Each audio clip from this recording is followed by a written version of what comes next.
Wired for Winning, celebrating the extraordinary minds of those with ADHD. Morning and welcome to Wired for Winning, episode 15, episode 16 now. My goodness me, we're wrapping up. We're going to take a slightly different track today. I've been talking in the background with Julie, who is a communications professional and disability activist, who has cerebral palsy, but also works a lot in writing articles around neurodiversity. So what I wanted to do is just to bring Julie in today to have a conversation with me and just go slightly, not off track, but just a slightly different viewpoint. So Julie, you're very welcome to Wired for Winning this morning. Thank you for joining us. Let me just do my clapperboard and then we can take it from there. So, okay. So thank you for joining. Thank you for having me on. I'm excited to have a conversation about Neurodiverse. Yeah, and I'm a little bit nervous, I'll say this, because you work in the media and I'm new to this type of thing. So treat me gently, please.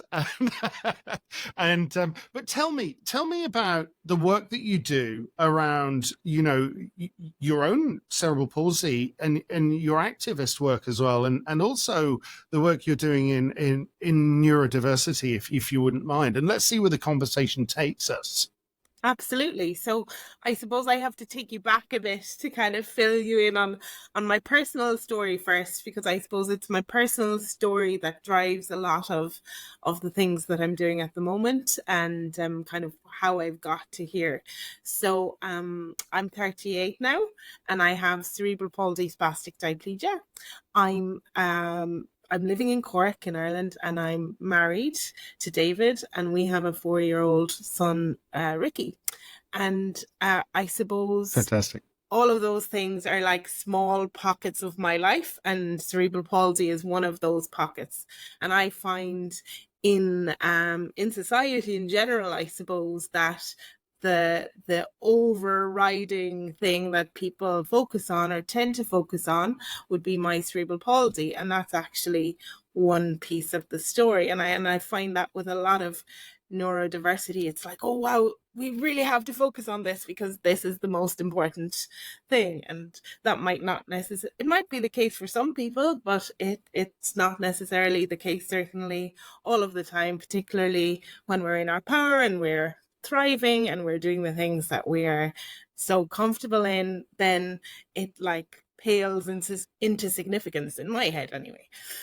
So I suppose I've always thought about this, and I come from a family as well where I have a brother who has an intellectual disability and Down syndrome. So we as a family, and I'm the eldest in my family and Dermot is next, and we have 2 other brothers. And I suppose when I was growing up, it was never a case of, oh, well, you 2 are over here with these significant needs and then the other 2 are different. We were all like thrown in together into a nice mix, and we just got on with it and got on with life. And I suppose my parents always took the attitude of, well, go off and do what you want to do, and then like if there's a barrier, if there's something difficult, come back to us and we'll do what we can do to support you and help you and overcome. Yeah, so like that was a really great way, I suppose, to go through life. And certainly in my home environment, there was never such a thing as you can't do or you shouldn't do A, B, or C because you have cerebral palsy. But also there was an acknowledgement of, okay, this is here and this is how we work with it. Like it was never ignored in any way or anything. It was just accepted as this is the way you are and this is the way we work, and we adapt things around it in order to include you in everything that we do. And I often tell a story about myself and my brothers. Like when they were very small, they slept in 3 single beds in the one bedroom. And we used to play a game called Sharks, where you would have to jump from bed to bed to bed. And if you fell between the beds, the shark ate you. But like when I fell between the beds, I love it. But when I fell between the beds, the shark I had to fall 3 times before shark would eat me, because otherwise we wouldn't have a game, because with cerebral palsy I wouldn't be able to Yeah. jump in the same way. So like we were adapting things long before, you know, we were realizing we were adapting things, if that makes sense. And I suppose then to like bring it to neurodiversity, like those sort of parts of my life, they're very easy to see, you know, okay, we need to adapt this physical situation because Julie uses a wheelchair, or she uses her sticks, or her body is configured in a different way. Those are all very obvious physical things. Cerebral palsy is a neurological congenital disability, so I've had it my whole life, but I believe it's a neurodiversity because I have to process things, certainly the physical world, in a very different way. And there's a huge mental load to my disability, in that, like, I have to, like, when I'm sitting in front of you now, George, I'm sitting in my wheelchair, but I'm sitting forward so that I'm paying attention, but I'm also concentrating on sitting. And now that I've said that I'm concentrating on sitting, my legs have shot out in front of me. And I am like, my physical being has changed because I am now activated in like, oh God, I have to sit up straight now because I've told him about sitting.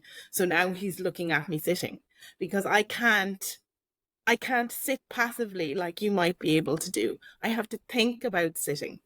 I like, if I didn't think about sitting, and I'll just show you now for an example so you can see I've just let myself go in it. So I've gone further back, and I would also, if I continued to do that, I would continue to slouch and slouch and slouch and slouch over time if I didn't like actively keep myself in the upright position. And I think people don't actually realize that a lot of the time, that, you know, for neurological disabilities, or I suppose I can only speak for myself. I know that there's a lot of cognition and of mental load that people don't see all of the time. And that leads to fatigue, huge fatigue, and huge like exhaustion. And Yeah, overwhelm. and Yeah. But overwhelm. Yeah. Yeah. but I think it also gives me a bit of an edge. So like when people say like they plan their lives, they do not plan their lives to the level that I do. You know, like I'm lying in bed in the morning thinking, right, okay, like what do I need to do today? And what are the physical parts that are going to like absolutely drain me? And then like I'm very intelligent, not to blow my own trumpet, but I am a very intelligent No, I person. can feel that. And Yes, I can feel that. I'm good at my like cognitive work, and I'm good at thinking, and I'm good at planning. So like I do that kind of work faster, I feel. But then the physical side of my life kind of keeps me on an even keel. And I find it interesting, actually, my undergraduate is in psychology, and one of my lecturers, long time ago now, I graduated in 2009, when we were studying special educational needs, which is what we would have called it in Ireland at the time. He came to me and he said, look, I actually think it might be possible that you're gifted in terms of intellectually gifted, because, and like I would be like in normal parameters in how I achieved in school and things. So I was kind of like, oh, go away from me. You know, what are you talking about? And he was like, no, I'm serious, because you have so much extra to deal with and to think about and to contend with, yet you're still managing to achieve in the normal realm of everybody else. So like you have an edge somewhere like that other people don't have. So I ever since he said that to me, I've found that really interesting, because like traditionally, again, everybody would say, oh well, because of my disability and all of that, like that's my body and who I, you know, might be less than others and all of that, you know, but there's an edge in there somewhere else as well. That's something extra that gives me something extra. And I also feel as well, because of that, sorry, George, go ahead. No. Keep going. I'll let you pause. I need to unpack some things as well, but please just keep going for a second, because I'm learning and I'm making notes as well. So I'll come back. It's fine. Okay. But like, yeah, so I feel like, you know, it's important to acknowledge that there's a real power in being neurodiverse, and like there's 17 million people with cerebral palsy around the world. So I'm not in a small group. I'm in a large group. No, you're And not. and cerebral palsy as well is changing, because one of the things that impacts people having cerebral palsy is oxygen or lack of oxygen at birth. So say when I was born in 1985, I was born at 29 weeks gestation, which at that time would have been terrifying. Whereas now, if a baby was born at 29 weeks gestation, because of medical science and all the rest of it, the outcome might have been very different. On the same kind of spectrum as that, smaller babies and even more tiny babies are living better with better medical intervention. But that also means that the spectrum of severe cerebral palsy or significant cerebral palsy is growing as well. So when I would have been young, It's wider, yes. Yeah. When I was young, I would have been considered to have moderate cerebral palsy, whereas now I would be considered to have mild cerebral palsy. So like that's kind of interesting as well, that the continuum that I'm on is also shifting in a way. So I just feel like it's really important to not kind of blindly go along and not think about these things, but to like consider like where I sit and what part of the world am I in, because of the differences that I have, and that it's not always a negative thing. Does that make sense? No, it really does. And listening to you talk in the last 10 minutes, I've drawn a lot of parallels to conversations I've had in the past. And I just want to go back to the shark game for a second, because in the current world of neurodiversity, which up until when we first spoke, I hadn't kind of thought of that as your condition, if you like, as being that. And thank you for educating me, because that's what this show is all about. It's about me learning and then spreading that out to others. And I think what's so incredible is that, having talked to other neurodiverse people, where they talk about accommodations in work, accommodations at home, accommodations in relationships, and just education and understanding, going back to the shark game and everything you said about your family, that you were not different, you were part of the group. You played the game, the adjustment took place automatically to allow you to have just as much fun, right? And it was not even I don't even know if that was a conscious thing in your family, and I don't want to suggest it was, but it's a wonderful story of accommodation to allow inclusion that actually, frankly, could go way beyond neurodiversity into other subject matters as well. And I'm kind of excited about that, because human beings have this wonderful way of finding a way. And in the Polish language, and I don't know why this has just popped into my head, but I have some friends who live in Poland, and they have this word, and the word is kombinować.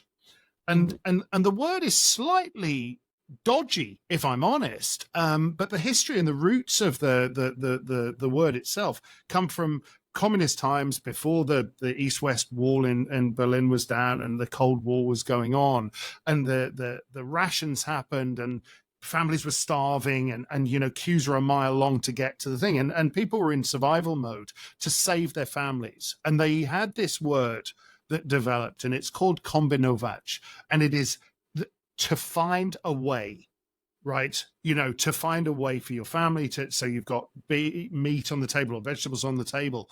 And I think, I often refer back to this word, to find a way. And it's another way of human beings finding a way in life that will allow them to continue to not just survive, but to flourish, to feel successful despite the challenges around them. And you've described that in such a wonderful way, without, if I may, Julie, not a single negative word in that entire outcome. And you know, someone like me, I come onto the podcast sometimes and I talk to people and they say, and I say, oh geez, you know, lads, I'm having a bad day, I'm gonna climb into bed and I'm going to hide from the world because I feel overwhelmed. And people will say, George, would you just cop on? You know, would you just cop on? And actually, I kind of need to cop on now, because talking to you with the conscious challenges that you've got just to sit up straight, let alone run a family, run a home, have a child, a husband, and do the work that you do as well, and that planning that you're doing. That's incredible. I'm overwhelmed by it. I really Well, am. I suppose, thank you, first of all. That's a really nice thing to say. But I suppose it's maybe like a difference in where we're coming from in terms of like the length of time we've been sitting in our positions, in that I don't know my life in any other way. Like, I have never walked down the street without having to think about, oh God, I'm going to have to open that door and how am I going to manage it? Or I have never sat up without being able to think of it. I just know that it's not the way, that way from everybody, by talking to other people and by, you know, um living with people who don't have disabilities. So like, I understand when you're describing it, it sounds huge, but it's not really that huge to me all of the time, because I just don't know any other way. The challenge that it brings is the gap in understanding of others. That, like, when I am like, because presenting would be something that I really flourish when I'm in front of a crowd, and I can present really well. Nobody sees the bit afterwards where I'm absolutely exhausted and have to lie down because my body is just spent. I was even in a lecture last week where I had to be lower down in the tiered room than everybody else because there was no access. So I ended up having my neck strained while I was speaking. And sure, I got through it and I did it because I had to, because there was no other choice, and that was just the way it was. But afterwards I was like, oh, actually this is really painful and I'm gonna pay for this afterwards, you know. Those kind of, and I had a conversation with a very old school general practitioner a long time ago, like when I was maybe my early teens, and you know, I was like really it was probably late teens actually, because I had most of my difficulties in trying to figure all this out in kind of late school. And so I went to him and I was distraught. Like, I was like, I'm so upset about this. I'm not able to manage school and physio and every other part of life, and I'm exhausted and I'm in pain and I don't know what to do. And he just stopped me and he was like, first of all, calm down. And second of all, your life is full of trade-offs. So you have to decide what trade-offs you're okay with and what ones you're not okay with. So if you make a decision, you're going to have to trade off something else to make space for that. And that's just the way it is. But and like, I absolutely took that on board, and that's the way I've operated ever since. But the difficulty it sometimes is that other people don't see those trade-offs, and they don't see, you know, they don't see the things that I may have to sacrifice in order to operate in their world, I suppose. But also, like, so just to say as well, I got to the point where I was a manager of 5 people and of 4 other people in an advocacy organization, and I was so proud to be in that position and to get to that level and to, you know, be able to operate in that world. And a year ago now, nearly, I stepped out of it. There was a lot of family circumstances, but also the trade-offs for me were getting so big. My body, I wasn't able to sustain that level of work. I was working between 40 and 50 hours a week, depending, like really important work, hugely like fulfilling for me. And like, I was in the right place. It was what I had always wanted to do. But I just couldn't balance everything. And I spoke to some of my friends about it, and they were like, okay, like take everything else out of the equation and just remember you have a 4-year-old child. Like if you were just focusing on that part and trying to work, that would be a challenge without like taking in disability in any way into that. But also, we're very good at talking about inclusion and talking about making accommodations, which I really don't like. I much prefer your way of thinking about it in that, like, we're all finding our way and we're all trying to get to where we need to be. Why do I have to be the person to change or make the sacrifices or take the trade-offs to be able to operate in the world of work or in any sphere in life? Similarly, going back to that lecturing again, because somebody heard me that day, I was asked to do another one, and they were like, oh, it's great, we'd love to have you, but just to let you know, the room is inaccessible. So like, we will help you get up the stairs and we will, we'll do what we can to help you, but it's not a wheelchair accessible venue. And so like, I sat back for a while, and like 10 years ago, I wouldn't have blinked. I'd have been like, oh, that's fine, we'll figure it out. I'll walk up and somebody can walk down in front of me. And then this week I was like, you know what? No. Because if I'm going to stand up or sit up and talk about real inclusion and then be like, well, no, actually, I had to compromise myself in order to get here and to do this.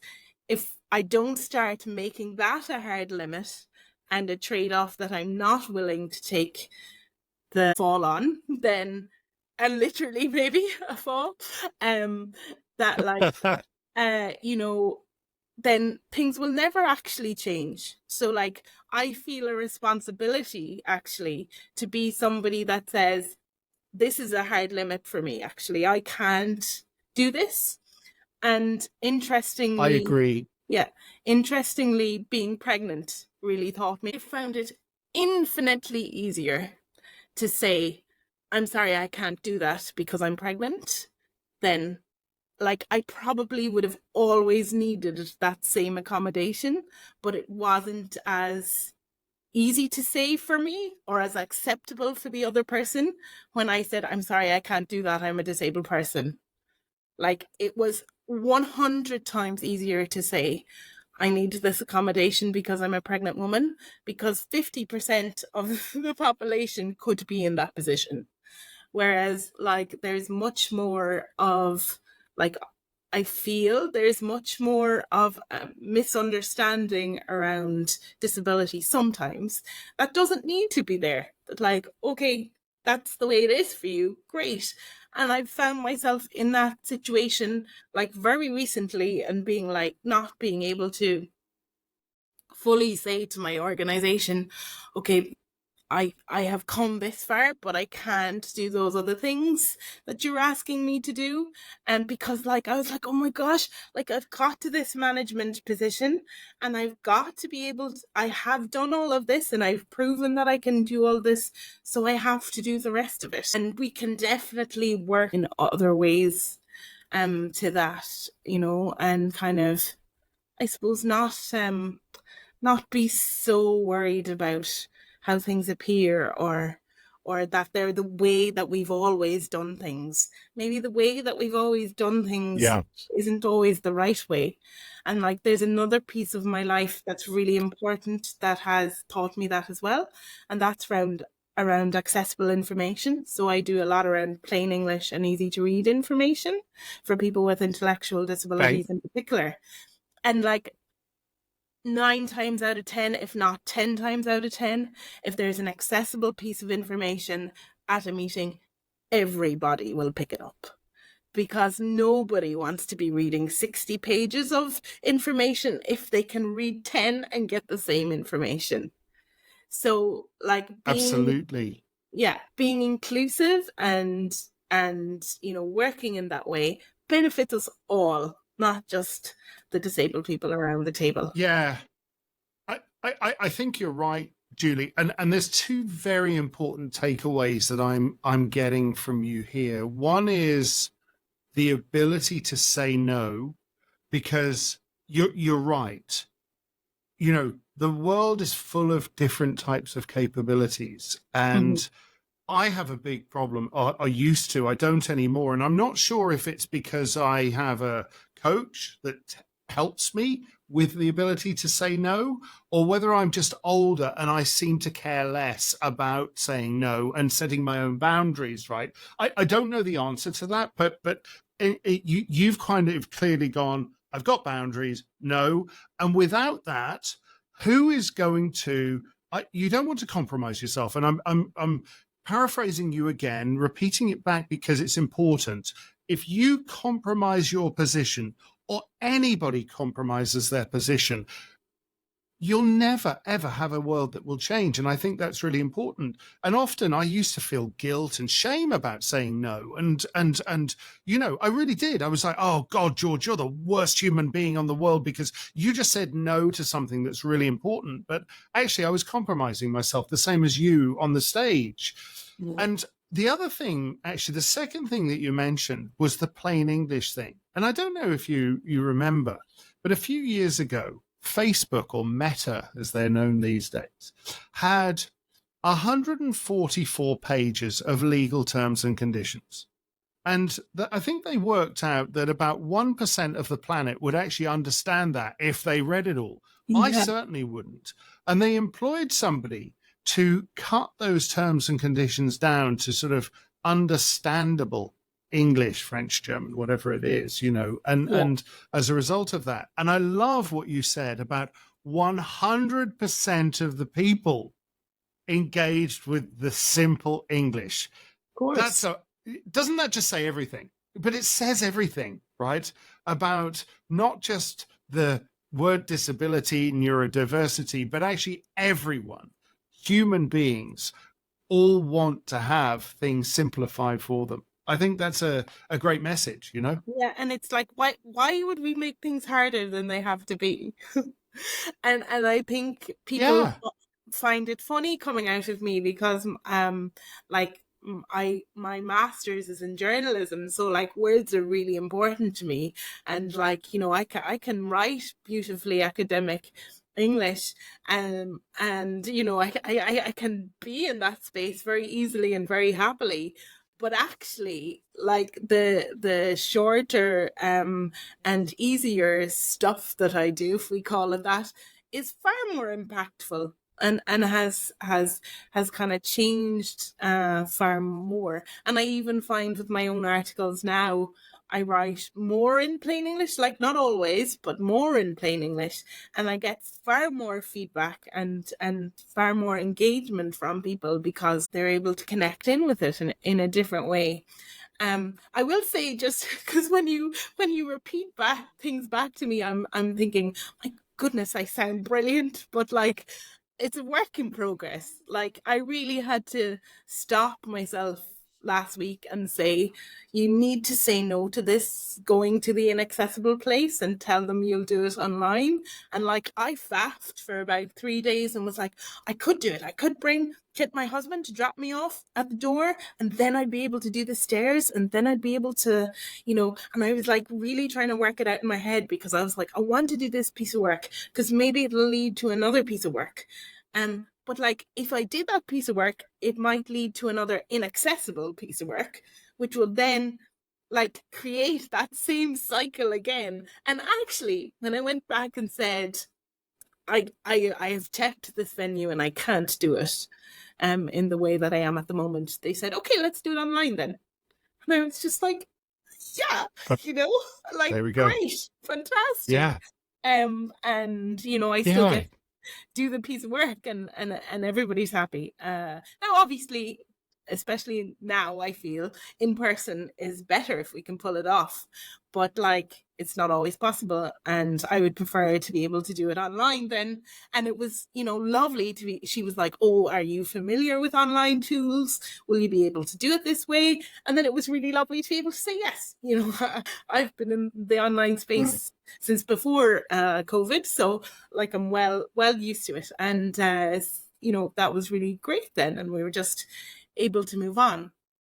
And another thing that's really important for me to talk about as well is around identifying as neurodiverse, because this is a new thing for me too, I think, in that, like, so how I identify with cerebral palsy has changed over the years. So in the early years, like outside of my home, it was really important for me to fit in, like to be the same as as many as I could be. And throughout my schooling, I was quite alone. I was in mainstream school, but it was very unusual to have disabled people in mainstream school when I was there, particularly in primary school. And then in secondary school, I just landed somewhere beautiful. So the leadership and the principal of the school were just totally on board. So that made that experience great, even though it was still difficult at times. But, still in that time, I was like trying to, I wanted to do the leaving cert the way everybody else does the leaving cert. And like it was a stress on me that I would need to have a scribe and extra time and those kind of accommodations. It was hard to get my head around. I would have preferred not to have to do that. And like similarly in college, all of my exams I was in a room by myself, and it was more of an isolating thing rather than being included. But I think as a grown up, if it's okay to put it that way, I'm now realizing actually I can straddle both worlds, if that makes sense. And I've It does. found that like I can be somebody who has cerebral palsy and is engaging in the world of disability, but I can also be a mother and a wife and a daughter and a sister and a friend and all of those things in the able-bodied world. But I think we do make it that they're two different people sometimes in our society. Like Yeah. I'm one Yeah. person when I'm doing all of those things, and everything comes to the table. Like it's not possible to compartmentalize them. And I have found that a lot in my work as a disabled person, because like I might be doing a paid role in something and doing a piece of important work, and then I'll get a message from somebody and say, okay, I'm asking you now to do this in a personal capacity as a disabled person, not as the professional. And I'm like, well, The professional. Yeah. those aren't two different people. Like you're gonna get the same girl. Like, and I have actually had the situation where, you know, and now it's a few years ago, all right, but where I've been conversing with somebody on the phone or, working with them not in person, and then say, okay, I'll meet you in such and such a place.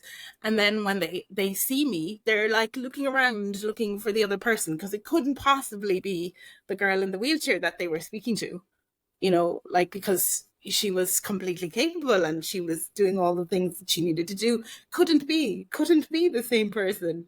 And then like always when I get to know the person, they're like, why did I do that? Why did I feel that way? And they're like, well, that's what society has told you, that like you should expect less when you see a physical difference.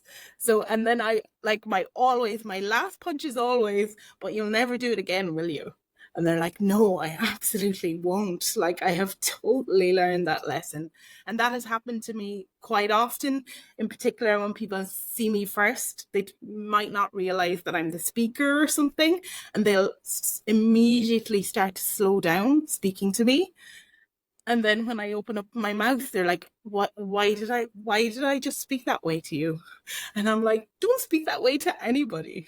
like, I and even like when I was part of our organization and the manager of our team, I had to ask our team, our whole organization, when we were doing events, to get lanyards, because everybody was assuming that I was a participant rather than a member of the team when they were coming to inclusive events. And so like that's the kind of tightrope I walk in terms of being a disabled person in the disability sector and talking about these issues all the time. So it can be a bit mind-blowing sometimes, where you're like, like, where does this come from?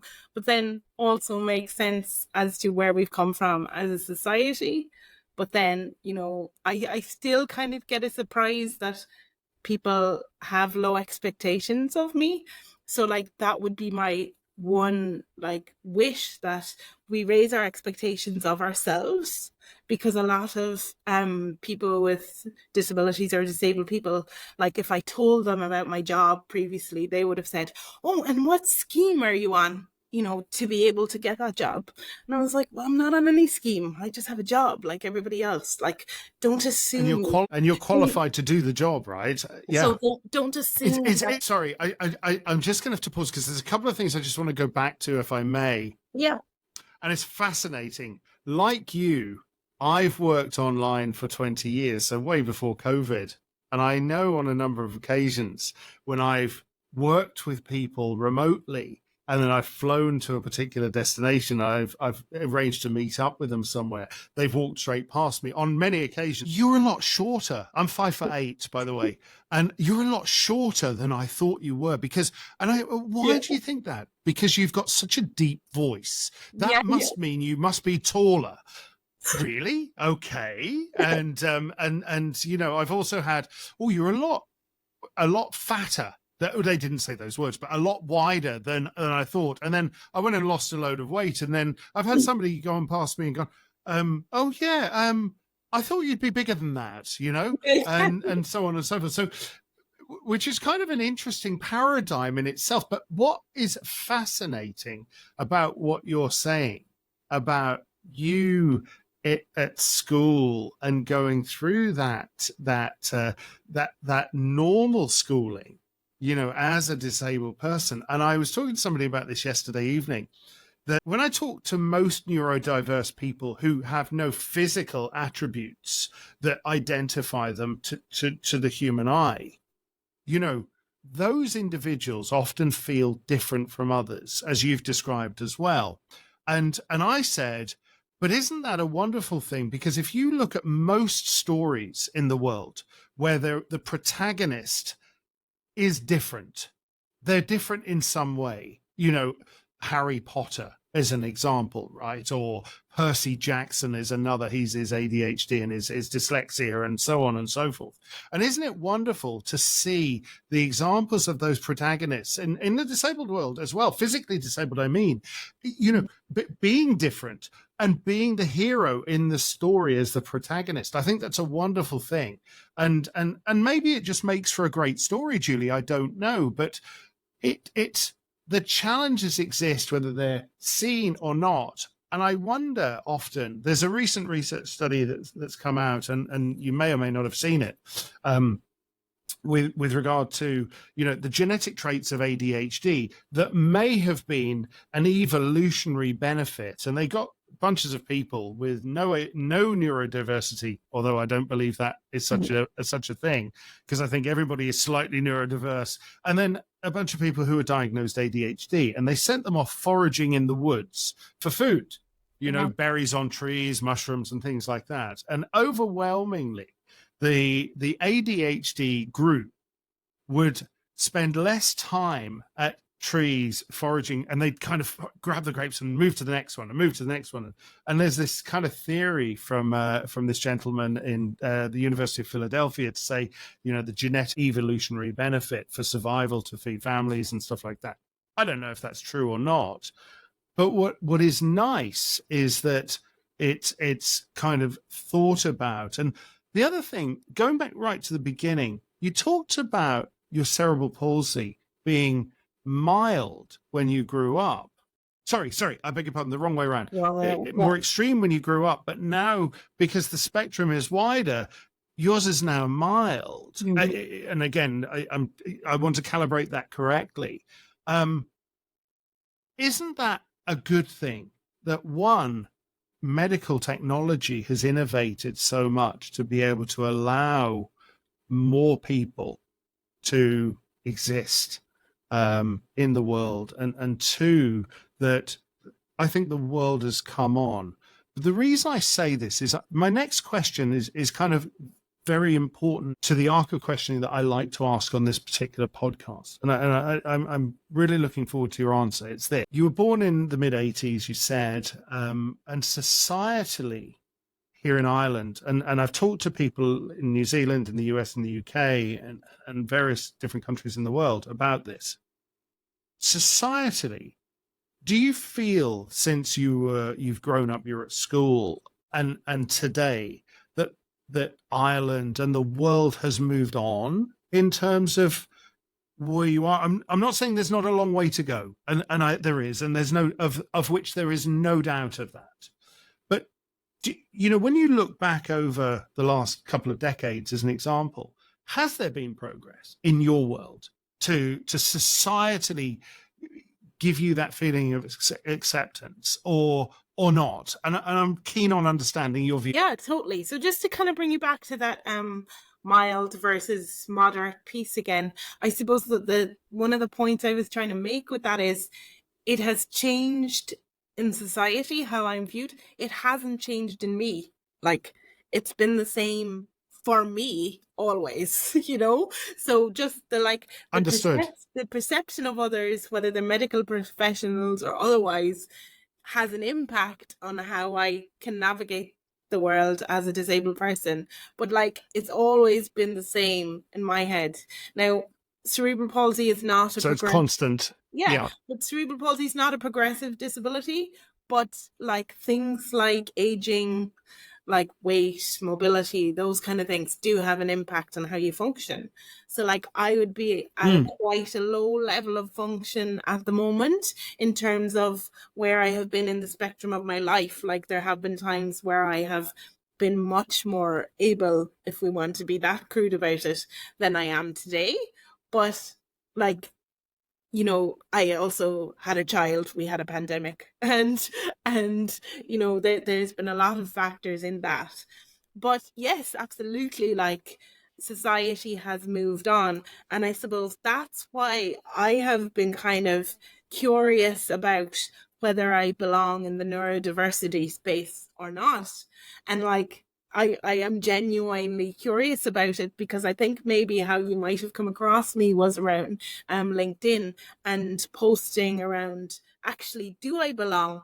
Am I a neurodiverse person? Or if I put up something about or post about neurodiversity, is somebody going to say, well, hang on, you have your enduring long life disability that people have been talking about for years and years and years. That's not a neurodiversity.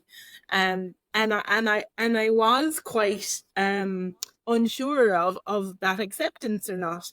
And I just happened to post one day, I feel like I'm neurodiverse and this is why, and I explained about the mental load and all of those pieces of the life, and so many people got back to me saying, I never considered that side of your life before.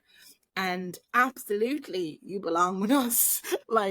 You are absolutely neurodiverse. And there is a bit about identification there. How do I identify? I identify as a disabled woman, absolutely. And if I identify as neurodiverse, and I believe that I am, and I have my reasons why I believe that I am, then I am. And kind of, nobody can kind of take that away if they don't want to, if they want to. But I agree. At the same time, I don't want to be well, I want to be in this group because this is cool at the moment. Or, because this is where people are talking about it at the moment. And that's why I want us to widen how we categorize or how we view people. In all of my presentations, I present mostly to teachers who are learning about different abilities and disabilities and whatever language you want to use. And I always say, you have the basic tenet that you need. You're a human being. Everybody else that you're going to meet is also a human being. And I think we are definitely getting better. Even having gone back to my college recently, I was trying to get into the accessible bathroom and I couldn't pull the door. I was like, why won't this door open? And the security guard said to me, oh, you're old school, are you? Because now there's an automatic button. You just press that button and the door opens. And I was like, oh, wow. Brilliant. So funny. even that alone was like, wow, look how things have moved on. Like, I was totally Yeah, yeah. missing the accessible measure because I had gone It- beyond it, assuming that it wasn't there. And he was like, this button will do all of that for you. And I walked past another door as well, which would have been an old glass door that you had to pull. And I actually sustained an injury in my ankle of it closing on me. And like those doors are now automatic doors. They just open when you come to them. And I was like that actually probably would have had an impact on 6 months of my life if those had been there when I was in college, because I wouldn't have sustained the yeah, injury that I did.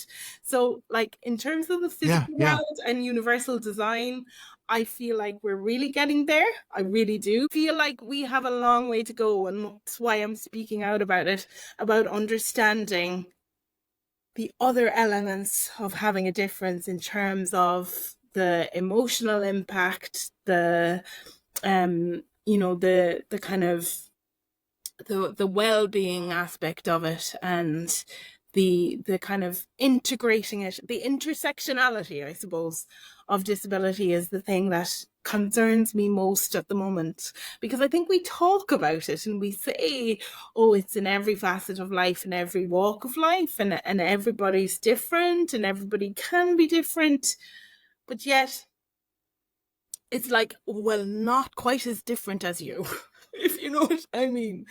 And like that, we still I have do. our parameters where certain things are acceptable in our different facets of life, and then other things aren't. And like, there's a real importance there for allyship. So, in the disability sector in particular in Ireland, there would be a phrase, nothing about us without us. So that would be like, disabled people, like, don't do anything big without consulting disabled people, if it's going to impact us. But then as well, like, maybe sometimes we've taken that a little bit far as disabled people and be like,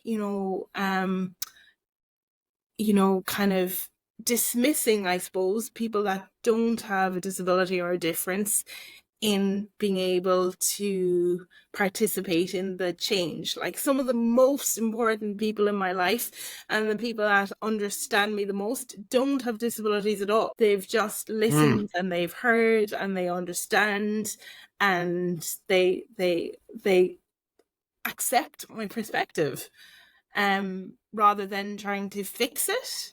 And like, we need a lot more of that, I feel, and we need a lot more of like realizing that the intersectionality is important. Like, being a mother is just as important as being a disabled person, or being a wife is just as important as being a disabled person, or being a professional is just as important as being a disabled person.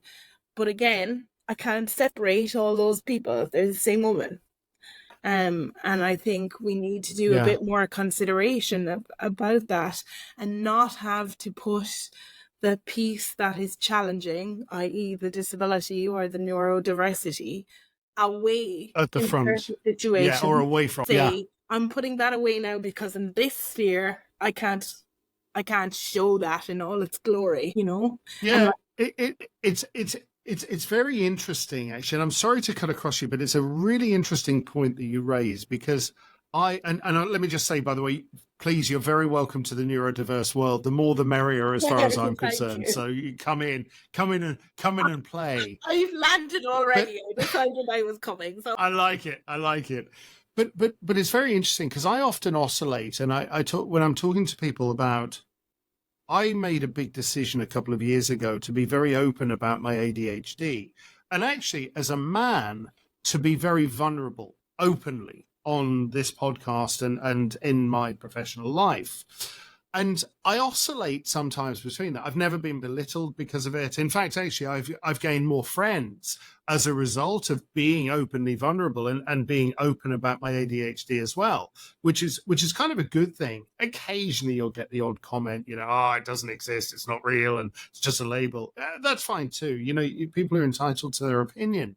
But the reason I oscillate is, to your point, you know, I'm a father, I'm a husband, I'm a professional, I'm a podcaster, I'm ADHD, I'm all of these things, you know, and should I shout that out to the world?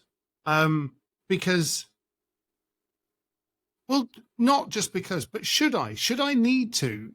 Is it just not what will become the new normal? And you know, I challenge that question of myself, and if I may challenge it of you as well, because you have come such a long way with what you do. You've recognized how far you can go. Your cognition's incredible. Your challenges you're very forthright about, and and while on one hand I say, yeah, let's shout it out to the world and be that one person, and at the same time, should we? I don't know the answer to that still.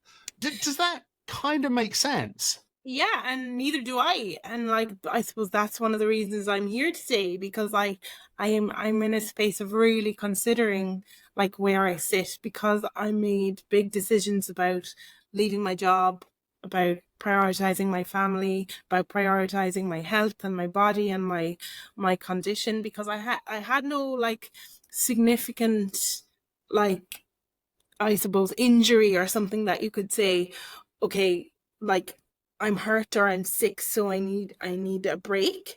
But I just knew, like, very simple things. I was having difficulty managing to get to the toilet, and I was having difficulty, managing to just manage my condition, I suppose. Because Mm. everything else was so much bigger. And it was like, it had to come to a point of wait, hang on. Like, what am I like minimizing this for? Like, what is the achievement? And actually one of the things was, I need a mortgage. Like, it was that basic. Like, I needed the job that I had, even though I loved it, in the space that David and I were in, to achieve our mortgage to build our forever home. And then, like, Well, when we got to that point, it was like, well, no, okay, why are you still murdering yourself for this? Is there a different way that we can do this? And of course there always is, but even us as a couple, we're like, this is really scary to say one of us is going to step out of the world of work for now and change up how we work. Now, as it turned out, I didn't end work. Like, I went into consultancy and I'm starting to do bits and pieces as a self-employed person, and I'm building that up gradually. But like, that's a huge shift in my world. So it's like, yeah, I've decided now that I'm gonna be okay in that space and say, this is the right thing for me.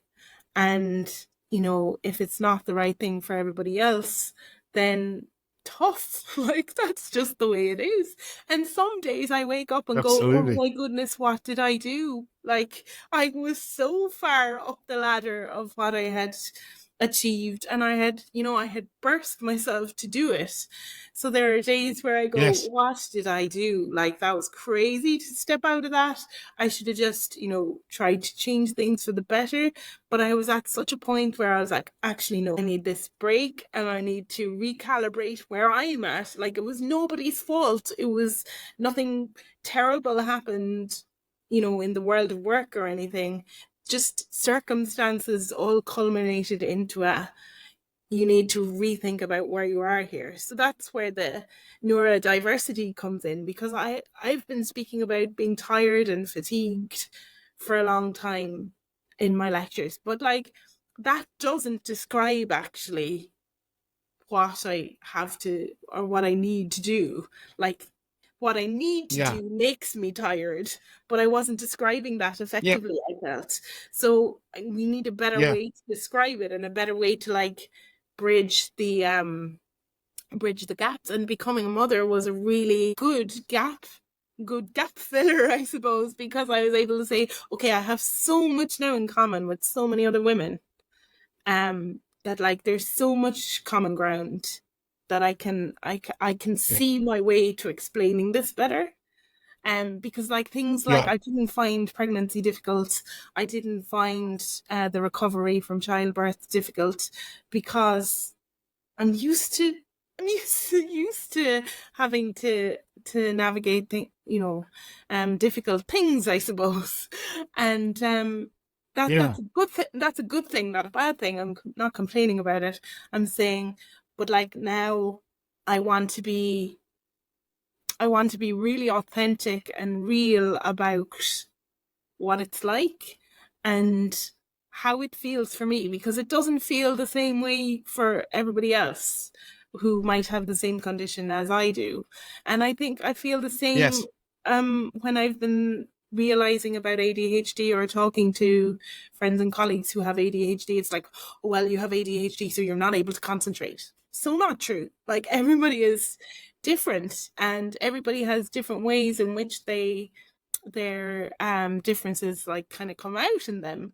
And I think one of my strengths is that I'm able to see people for who they present to me as, and actually go, okay, well, what's behind that now? What are you not showing me? Because there is definitely at least 50% of you're not showing me as a man. Like, if I'm your manager, if I'm trying to work with you, it's like finding that common ground of how much you're happy to share with me so that I can support you, but also for you to be able to be yourself and keep your pieces of yourself to yourself. Because another thing that sort of happened to me was I felt like I had to talk about the challenges I was having with my disability at work all of the time. And so it became all consuming, even though it was still only a small part. But because it was the challenging part, it became overwhelming, as we were saying earlier. Yeah, that's fascinating. By the way, I'm conscious of time, and you said you had to go and pick your son up. Yes, I am going to have do you want to draw to... That's yes. okay.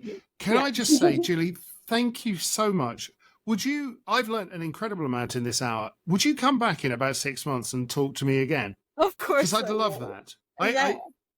I'd be delighted. Listen, I'm going to press pause. If you just pause for a sec,